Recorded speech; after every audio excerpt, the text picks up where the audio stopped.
Hello, it's Nicholas Brandon. Thanks for coming by to watch this video. I've made this for the shoulders. So many people get shoulder tension from stress, mental stress, physical stress, emotional stress, past trauma, past injuries.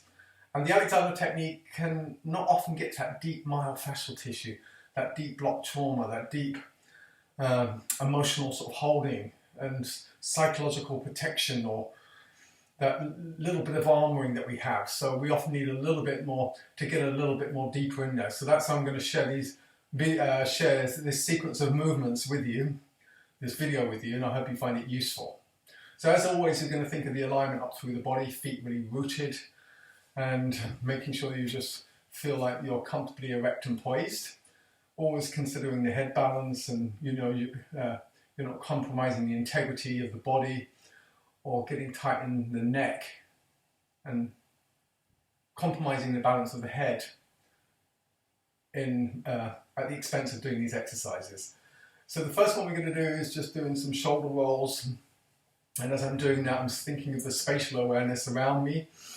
I'm thinking the ground beneath me, my feet rooted, the weight of my body dropping into the ground, and just drawing some circles with the elbows almost. And you can go both ways, forwards and backwards, and looking straight out. That will help with the head balance. That's good. And then we're just going to do a little spiral movement. Breathing is always accompanying the movement. So if anything feels a little bit tight, just breathe into it.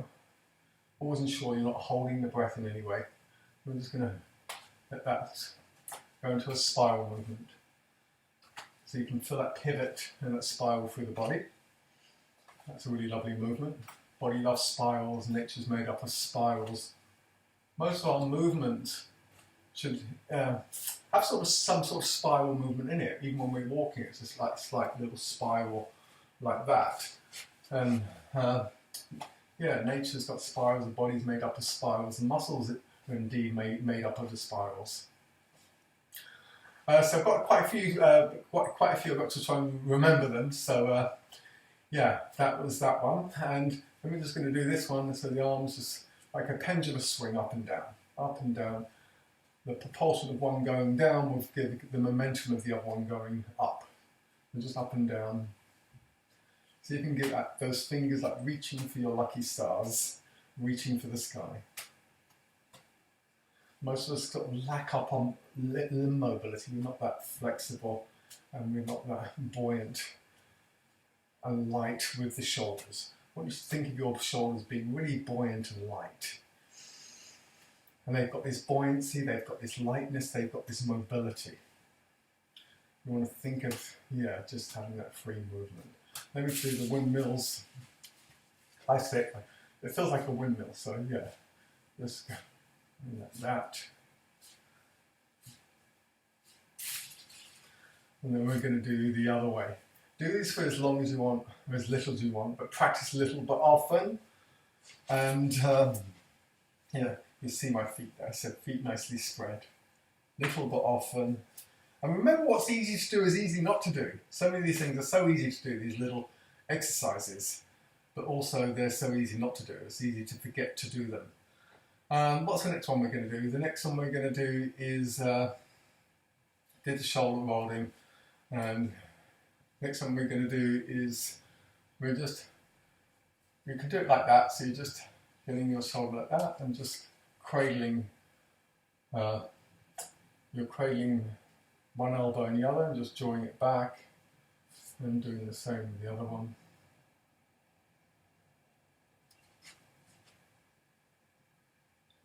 And then just giving the swing out, so that one and that one. And then if you want to, you can do the full version, which is like that. And you're being careful not to hunch those shoulders too much towards the ears. And do the other one like that. And if you feel a little bit of intensity, you feel the muscles biting, just breathe into it. Breathe into those muscles.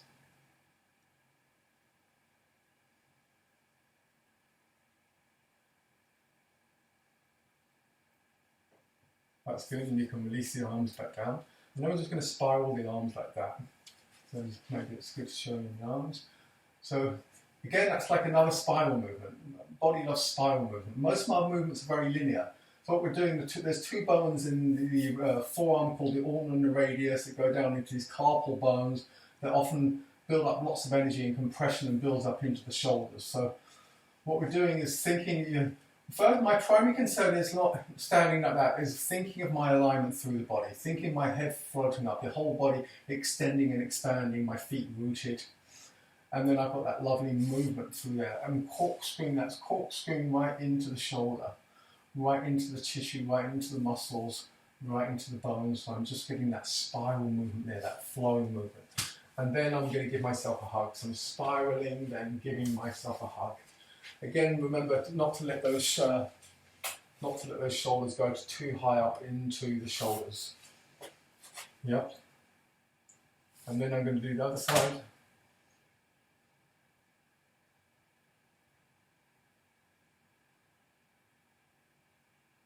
Breathing into the back, breathing into the shoulder blades.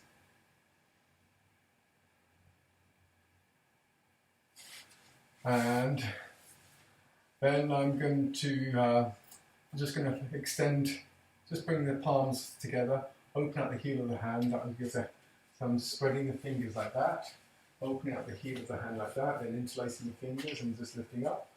So I'm getting that upper mobility there. Then I'm releasing back down, letting the arms drop. And then I'm just going to do the same behind.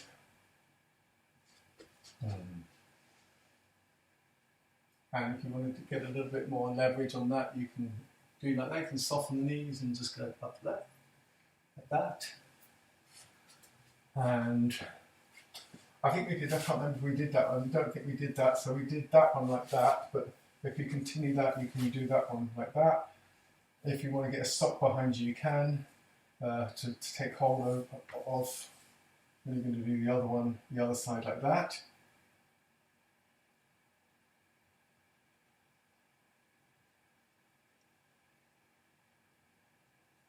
Making sure the head doesn't go too far forward. And then we'll just give the shoulders a shake out, give the whole body a shake out. And just give the little spring and come up onto the balls of the feet. I'm just going to get the hands and just place them together. I'm just going to draw shoulders and just drawing that left shoulder back. From behind. And again, that's pulling the ribcage in.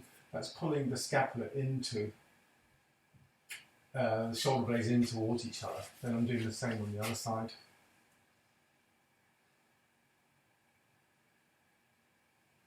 And then I'm going to bring the fingers onto the side of the ribs. And I'm going to bring the thumb onto the back of the ribs. So I'm just encasing the ribs. And then what I'm doing is drawing the shoulders back, and that will draw the shoulder blades in towards each other. Those shoulder blades are gliding, sliding bones, and they're not attached to any bones. So we want them to be gliding and sliding open. So they've got that mobility. When the shoulder blades move, the muscles move, all the tissue moves. When we've got the fibrous, knotted, tight shoulders, you hardly get any muscle movement. There's like a rigidity, lack of mobility there. And it's opening up the front of the shoulders as well. And when we did that one, it was the opposite of drawing the shoulders away from each other. Now we're just going to float up the arms, and you're just going to imagine the arms are like angel's wings, and we're going to start from the fingers. Just imagine the fingers, the hands, the wrists are just floating up. Often when we lift up the arms, it's the contraction, we're engaging like every single muscle in the shoulder, and we just want to think of our arms being buoyant. The more we start to think about something, the more we start to become it, the more we start to experience it. So it's just gently lifting up the arm and floating up, and you feel that lift of the ribs, you feel that lift of the body, but the head is still releasing out away from the tip of the spine. And you can float them back down. So it's just floating up and floating down and floating up and floating down. So do a few of those, and you can feel it. So it's not like that where your shoulders kind of almost like, I initiate from the fingers, the hands, the wrist, the forearm, And then it's almost like my shoulders are engaging last. And there's this like fluidity, there's this flow, there's this lightness, this buoyancy. And that support comes from like that solid foundation of the feet. So when I feel my arms going up here, that's coming from the ground. The earth's giving me that support, the ground. I can feel letting them go. And we want to bring the arm back to the side and just think of dropping everything, letting everything go. Dropping all the shopping bags. And what we're doing here is just allowing the weight of the arms and gravity just to let the arms drop. So we're giving that message to the arms just to let go. Dropping all the emotional shopping bags, the physical ones and the physical mental ones, letting go. And often, you know, I like that. I like doing this when we're lying on the floor. When we're lying on the floor, is that just letting them, holding perpendicular and letting them go. And we can do that same spiral one when we're lying on the floor. Spiraling and letting them go. There's some of the other exercises for just getting a little bit of movement. Another one is just walking the hands around when you're in the child pose.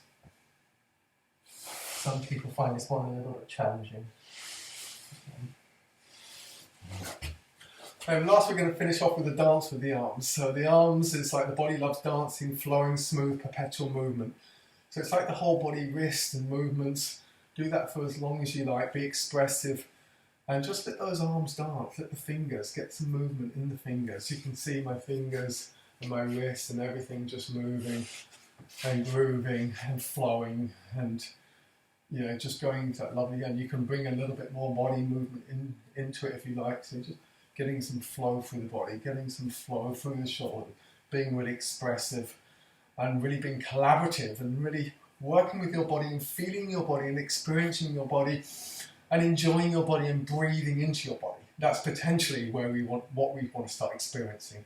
I know some of you watching this may not feel that, but that's where we want to start feeling and thinking that could be possible, that could be available to us, that sort of movement, where we feel that buoyancy and lightness and we're, yeah. Okay, thanks for watching. I hope it's been helpful. Practice a little bit often. Remember what these little things are easy to do, and what's easy to do is also easy not to do. This work is just remember to do these little practices, little but often. So thanks for watching.